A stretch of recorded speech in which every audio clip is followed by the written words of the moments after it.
வணக்கம் நண்பர்களே, முக்கிய செய்திகளை இந்த பதிவில் பார்க்க போகிறோம். ஒன்று கூடிட்டாங்கய்யா அப்படின்னு சொல்லிட்டு இப்போ திமுக, அதிமுக, பாஜக எல்லா பொலிட்டிக்கல் பார்ட்டிஸும் ஒன்று கூடி டிவிகேவை போட்டு துவம்சம் பண்ணிக்கிருக்காங்க. கடந்த 2-3 நாட்களாக இந்த பஞ்சாயத்து நடக்குது. இந்த பஞ்சாயத்துக்கு காரணம் யார் தெரியுமா? வேற யார்? ஆதவ் அர்ஜுனா தான். ஆதவ் அர்ஜுனா சமீபத்தில் தாவேகா சார்பில் நடத்தப்பட்ட ஒரு போராட்டத்தில் கலந்துக்கிட்டு அங்கே போய் என்ன பேசினார்னா, சம்பந்தமே இல்லாமல் ரஜினிகாந்தை விமர்சிக்கக்கூடிய வகையில் பேசியிருக்காரு. என்ன சொல்லியிருக்காருன்னா, ரஜினிகாந்தும் சிஸ்டத்தை மாற்ற போகிறேன் அப்படின்னு சொல்லிட்டு பேசி அரசியலுக்கு வர நினச்சாரு. ஆனால் திமுக ரஜினிகாந்தை மிரட்டுனுச்சு. திமுக ரஜினிகாந்தை மிரட்டினதுனால தான் அந்த மிரட்டல்களுக்கு பயந்து பின்வாங்கிட்டாரு. அரசியல் சிஸ்டத்தை மாற்ற போகிறேன் அப்படின்னு சொல்லிட்டு கடைசியாக ரெட் ஜாயினில் நடிக்க போயிட்டாரு அப்படின்னு ஆதவ் அர்ஜுனா பேசினார். கடைசியாக என்ன சொன்னார்னா, இவர்களுக்கு மத்தியில் ஸ்ட்ராங்கான மன வலிமை இருக்கக்கூடிய ஒரு தலைவராக விஜய் இருக்காரு அப்படின்னு ஆதவ் அர்ஜுனா குறிப்பிட, ரஜினி சாருடைய ரசிகர்கள், பிஜேபி, ரஜினிகாந்தை பொறுத்த வரைக்கும் திமுக, அதிமுக, பாஜக எல்லா பொலிட்டிக்கல் பார்ட்டிக்கும் ரஜினிகாந்தை பிடிக்கும். இப்போது எல்லா பொலிட்டிக்கல் பார்ட்டியும் ஆதவ் அர்ஜுனாவை கிளின்னு கிளிக்கிறாங்க.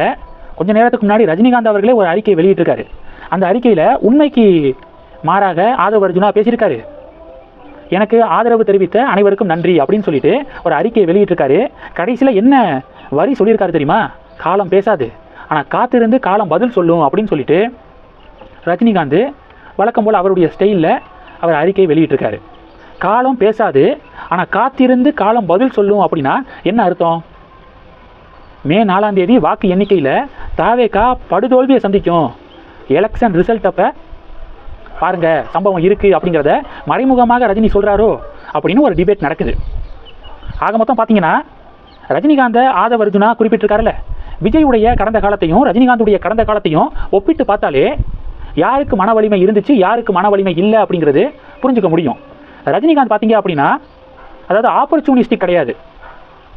அதாவது நேரத்துக்கு தக்க மாதிரி பேசுகிறது, இது மாதிரியான ஒரு தலைவர் ரஜினிகாந்த் கிடையாது. ஆனால் விஜய் பார்த்தீங்கன்னா கடந்த காலங்களில் நேரத்துக்கு தக்கவாறு பல வாட்டி மாற்றி பேசியிருக்காரு.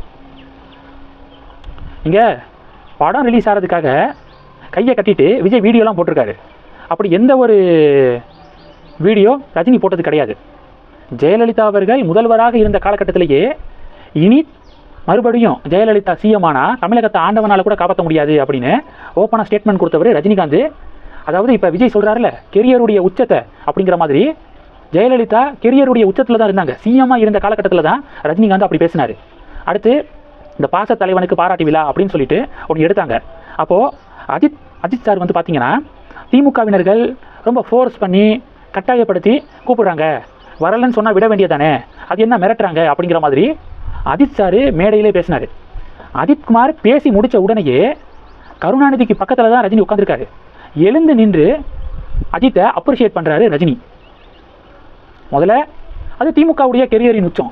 திமுக ஆளுங்கட்சியாக இருந்த காலகட்டத்தில் முதல்ல அஜித் சார் இப்படி பேசுகிறதுக்கே ஒரு கட்ஸ் வேணும், பேசினார். அந்த பேசினதுக்கு எழுந்து நின்று கிளாப் பண்ணார் பார்த்தீங்களா ரஜினி, அதுக்கு ஒரு கட்ஸ் வேணும். ஆனால் அதே காலகட்டத்தில் விஜய் திமுகவுடைய தலைவர்கள் இருக்காங்களே, கோபாலபுர குடும்பத்துடைய முக்கிய புள்ளிகள், அவர்களுடைய பேரே பவர்ஃபுல்லாக இருக்குது, அவர்களுடைய பேரையே சினிமா டைட்டிலாக வைக்கலாம், அந்த அளவுக்கு பவர்ஃபுல்லான பேர் அப்படின்னு பாராட்டு பத்திரம் வாசித்தவர் விஜய். அதனால் விஜயுடைய கடந்த காலம் அப்படி இருக்குது. ஆனால் ரஜினியுடைய கடந்த காலம் இப்படி இருக்குது. ரஜினிகாந்த் பார்த்தீங்கன்னா அரசியலுக்கு வரேன்னு தான் சொன்னார். ஆனால் கடைசியில் உடல்நிலையை காரணம் காட்டி அவர் அதிலிருந்து வெளியேறிட்டார். கோவிட் பீரியடா, தன்னுடைய உயிருக்கும் பிரச்சனை. கோவிட் பீரியடா, என்னையை பார்க்குறதுக்கு நிறைய பேர் கூடுவாங்க.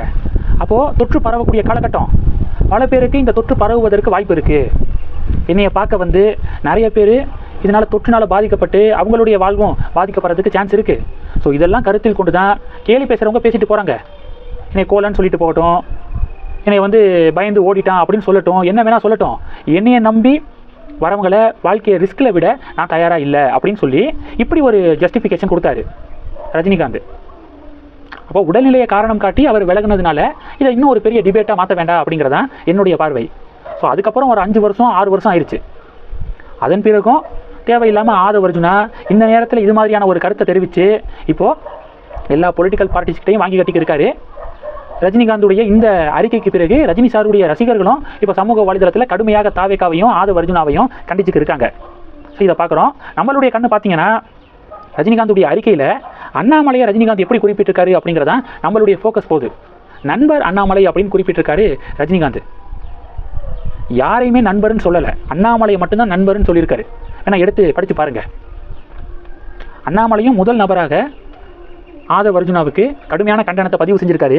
அதில் என்ன சொல்லியிருக்காருன்னா, தனக்கென தனி அடையாளம் இல்லாமல் மாமனாரின் பணத்தை வைத்து பல கட்சிகள் மாறி ஒரு அடையாளம் தேடி கொண்டிருக்கிறாரு ஆதவ் அர்ஜுனா அப்படின்னு ரஜினிகாந்துக்கு ஆதரவு தெரிவித்து ஆதவ் அர்ஜுனாவை கடுமையாக விமர்சித்து அண்ணாமலை அறிக்கை வெளியிட்டார். இதில் இன்னொரு விஷயம் என்ன அப்படின்னா, திமுகவை சேர்ந்த எல்லாருமே ரஜினிகாந்துக்கு ஃபயர் விட்டுக்கு இருக்காங்க. இப்போ அது எப்படி தாவேக்காவுடைய ஆதவ் அர்ஜுனா ரஜினிகாந்தை பேசலாம், ரஜினிகாந்துக்கு எதிராக எப்படி பேசலாம் அப்படின்னு சொல்லிட்டு திமுகவுடைய மொத்த ஈகோ சிஸ்டமும் இப்போ கொந்தளிச்சு பதிவுகள் போட்டுக்கு இருக்காங்க. ரஜினிகாந்த் அரசியலுக்கு வரேன் அப்படின்னு சொல்லும்போது ரஜினிகாந்தை கடுமையாக எதிர்த்தவங்களும் இதே திமுகவுடைய ஈகோ சிஸ்டம் தான். அமீர்லாம் இன்னைக்கு ரஜினிகாந்துக்கு சப்போர்ட் பண்ணியிருக்காரு. இதே அமீர் ரஜினிகாந்த் அரசியலுக்கு வரேன் அப்படின்னு சொல்லும்போது கடுமையாக எதிர்த்தார். அப்போ இன்னைக்கு ரஜினிகாந்துக்கு ஆதரவு தெரிவித்து ஆதவ் அர்ஜுனாவை விமர்சிக்கக்கூடிய திமுக ஈகோ சிஸ்டம் ரஜினிகாந்த் அரசியலுக்கு வரேன் அப்படின்னு சொன்ன காலகட்டத்தில் கடுமையாக எதிர்த்தது அப்படிங்கிறது குறிப்பிடத்தக்கது. பிஜேபி மட்டும்தான் ஸ்டார்டிங்கிலேருந்து இப்போ வரைக்கும், ஏடிஎம்கேவும் ஸ்டார்டிங்கிலேருந்து இப்போ வரைக்கும் ரஜினிகாந்துக்கு ஆதரவு தெரிவிக்கிறாங்க. அவர் அரசியலுக்கு வரேன் அப்படின்னு சொல்லும்போதும் சரி, அரசியலிருந்து விலகிறேன் அப்படின்னு சொல்லும்போதும் சரி, சாலிடாக ரஜினிகாந்துக்கு ஆதரவு தெரிவித்து பக்கபலமாக இருக்காங்க அதிமுகவும் பாஜகவும். ஆனால் திமுக கடந்த காலத்தில் ரஜினிகாந்த் அரசியலுக்கு வரேன் அப்படின்னு சொன்னதை கடுமையாக எதிர்த்து ஏளனமாக விமர்சனம் பண்ணாங்க அப்படிங்கிறதான் ஃப்ளாஷ்பேக்கு. இந்த செய்திகளை பற்றி உங்களுடைய பார்வைகளை மறக்காமல் கமெண்ட் பண்ணுங்கள். தொடர்ந்து கணக்கில் இருங்க. அடுத்தடுத்து நிறையா பதிவுகளை பார்க்க போகிறோம். நன்றி. ஜெய் ஹிந்த்.